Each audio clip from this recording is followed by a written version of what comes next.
Assalamualaikum warahmatullahi wabarakatuh. Thank you for Salam. accepting me for this case discussion. Today I would like to discuss with you one case for to ascertain regarding the diagnosis, which is more suitable for this patient. So this patient, I contacted this patient yesterday. This patient was Mr. L. It's Mr. L, 25 years old, Malay gentleman, single, unemployed currently. So the chief complaint, he was currently admitted to our ward since 2nd of September, and which is his first psychiatric encounter. So the chief complaint being the abnormal behavior with aggressive tendency. So according to the informant, which is his older sister, Mr. L was observed to be behaving abnormally for the past 8 years. 8 years. 8 years, yes. He was observed to be talking to himself and laughing without any apparent reason. Since then, he was unable to sustain regular job, but previously he was able to work as a welding machine operator. His condition worsened following his father's death 4 years ago in 2017. He complained of having auditory hallucination and visual hallucination at that time. The auditory hallucination was described as animal voices at night and daytime also, which sometimes disturb him for sleep. Otherwise, there are no commanding or any human voices describing the auditory hallucination. Patient also complained of having visual hallucination, where he regularly saw blue fireballs flying over his house. Blue fireball. Blue fireballs, yes. And he described that this is normal occurrences. He does not seem to be shocked with the occurrence because it's normal to him. But once he saw a red fireball, then he started feeling anxious.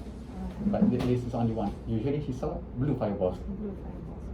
So on the day of admission, he purposely sold a bag of fertilizer belonged to his brother to a villager. He sold it for RM 10 ringgit, 10 ringgit, but the original price is 100 ringgit. Oh. So this caused some physical fight between his brother, so which leads to his admission. So according to the informant, he also had disorganized behavior, abnormal behavior, where sometimes at night he hang his foot in front of the house to repel bala ataupun what we call as bad luck. Tolak bala kan? Bala, yeah. Yeah. Okay. So upon assessment, patient denied any perceptual disturbance, but he claimed that the perceptual disturbance disappeared after he arrived to the hospital. He denied any persecutory delusion or any other bizarre delusion. There are few episodes of patient having poor sleep at night, but he claimed it relates to his substance use, because he regularly takes substance. Yes. So for the past psychiatric history, there's no just because it's his first admission. There's no significant medical history. For schooling history, this patient was attend or not completing his secondary school. He only attended till Form 3 and was not keen to continue due to his not having any interest to further study. So for family history, there is no significant family history of any mental illness.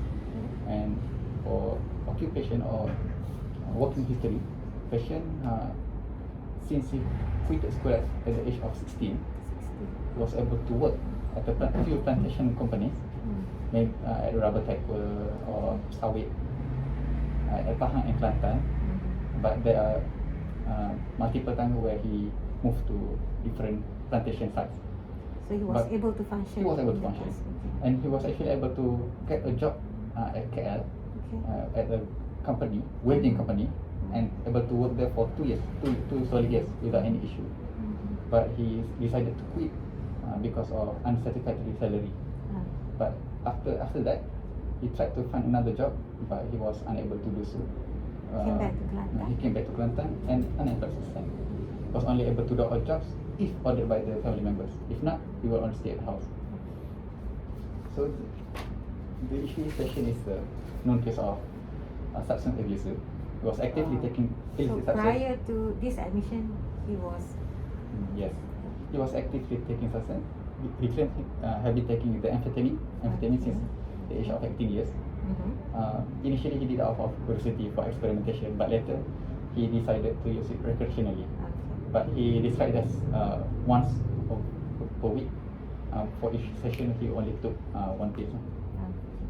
He claimed that the substance can enhance his energy and avoid heavy muscle twitches, but he did not having been dependent on the drug. And according to the informant, the patient had a history of being in Pustan at Kedah for 3 months in 2018, but was discharged without any follow-up. And he admitted that 1 week prior to the admission, he had Prior to this current admission. Prior to this current admission, this first psychiatric encounter, he had So history of urine taking one negative. pill, but the urine was negative. Alright. So the mental state, as I mentioned during the interview, the patient was thin, tall, wearing hospital attire, fairly calm. There was a good eye contact and good rapport. However, he was a little bit over familiar with me, whom he just met yesterday. And he was able to speak fluent Bahasa Melayu. His speech was in normal tone and voice, coherent, relevant, and spontaneous, and able to express his feeling well. The mood is okay. He described as 5 over 10, which is normal. The effect is appear slightly elated. However, it was congruent to the content of talk. When he described something which is very when he is in fight, so he described it very fiercely. But when he described a normal event, he described it as normal. More is congruent. Okay. So thought, in terms of thought, there was some persecutory ideas. Where he referred some Pakistani in the village had attempted to disturb his family in his house by selling carpets. And he also was hanging the food at night to repel the bala, the curse. So, in terms of perception, he did not have current auditory or visual hallucination or any other hallucination, but he described had history of having the hallucination as described before, where he was able to see the blue fireball and also was able to hear the voices of animals. In terms of insight, patient had a very full insight, in which he thought that the blue fireball is normal occurrences, that everyone can see it, but it's not. And for the judgment, he was... Is it related to drugs at that time? I tried to establish the temporal relationship between the drugs and the psychotic experience, but however, he claimed that if even he decided to stop taking drug for a few months, they still can see the blue fireball.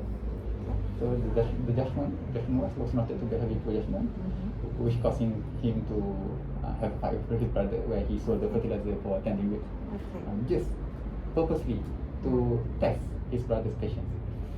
So in the physical examination, there is this gentleman is well hydrated, conscious and alert, had some small abrasion scars at his hands and his left shin because of the fight with his brother.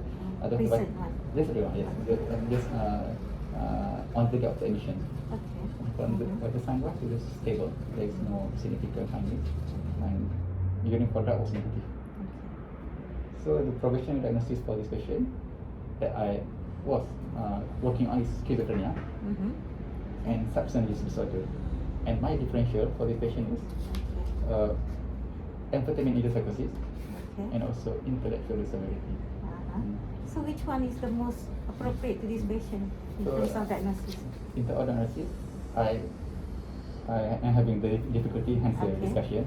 But my final diagnosis for this patient is schizophrenia. Schizophrenia what? Because he already fulfilled the criteria in the DSM, in which he have 3 out of in the criteria A, which is delusion, hallucination, and also disorganized. And it is persistence and not related to drugs? Yes, and is having no temporary relationship with drugs. Okay. So? Patient was noted to be having function impairment. Since 2018, for the past 8 years, he was unable to work. Need to prompt to do odd jobs for his family, and also having continuous sign of disturbance. Was never see any period of being normal by the family members. There was no prominent mood symptom and no obvious temporal relationship between the psychotic episode and substance, as I mentioned before. So what about the intellectual disability that you mentioned for your differential diagnosis? Is it fulfill criteria for that clinically? Clinically, is not fulfilling. I suspected the intellectual disability because of the schooling. Because he only finished school at Form 3. But in terms of and also because of the judgment.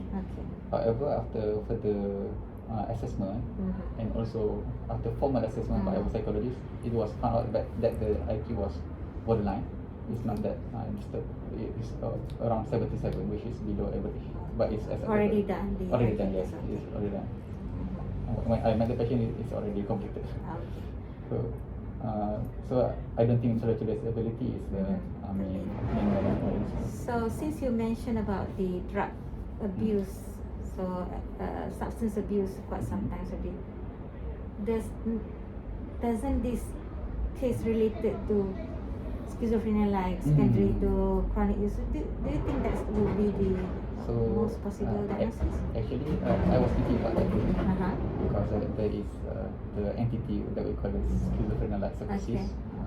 So and the patient somehow fulfilled the criteria, in which the patient persistently took the drug, but also recreationally, and he did not have any dependency.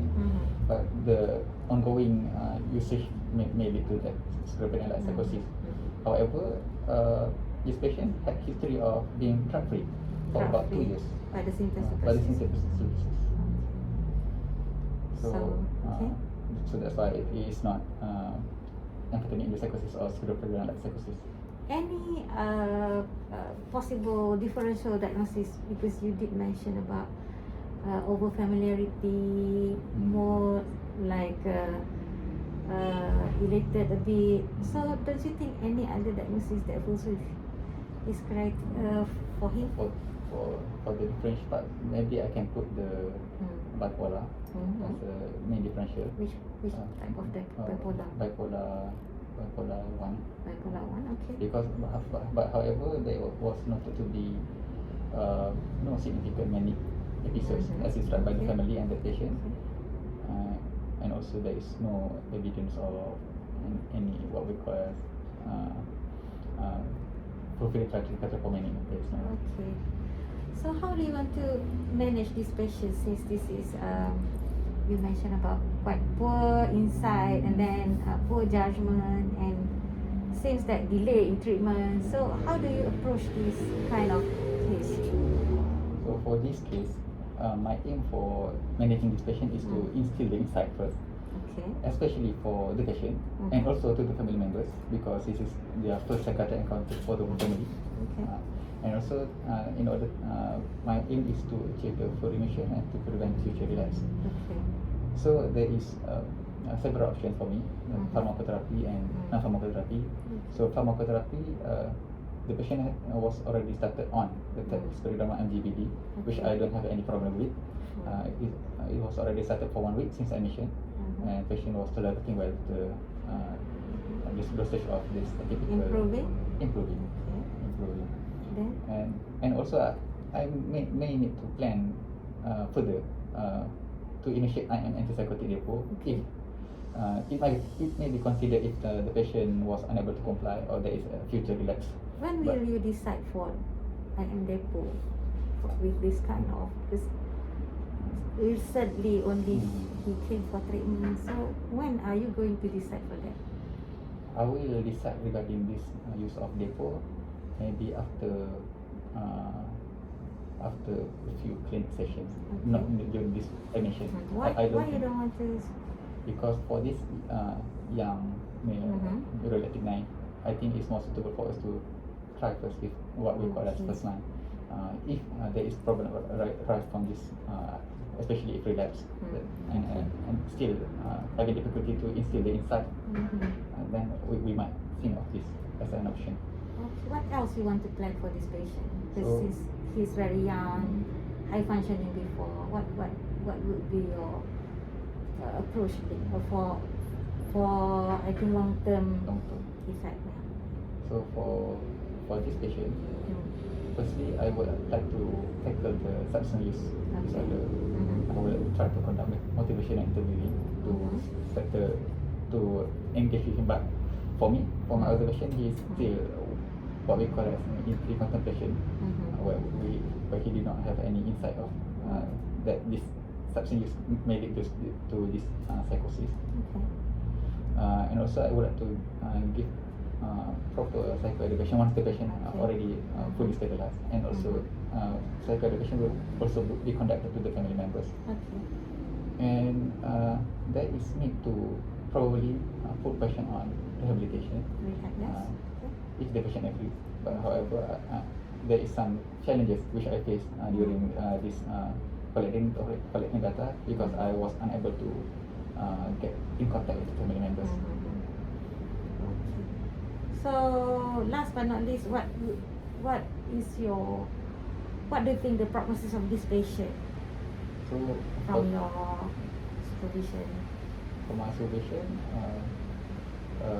the prognosis for the patient is quite good, Okay. because the onset is not too young. It's around 20, which is 23, which is average for the. But it might be considered to be a little bit bad because of the duration of untreated psychosis. Okay, and then Yes. what else would be causing? Maybe we have problems handling this patient. And also substance. Substance, yes. So it may lead to further problem, further complicated, and further relapse. One may contribute to the prognosis for the patient. Okay. Anything else you want to discuss? So far, I think you will satisfied with your okay. I think we have to deal with this patient properly so that we hope that we can also bring to the reality so that this person can deteriorate further.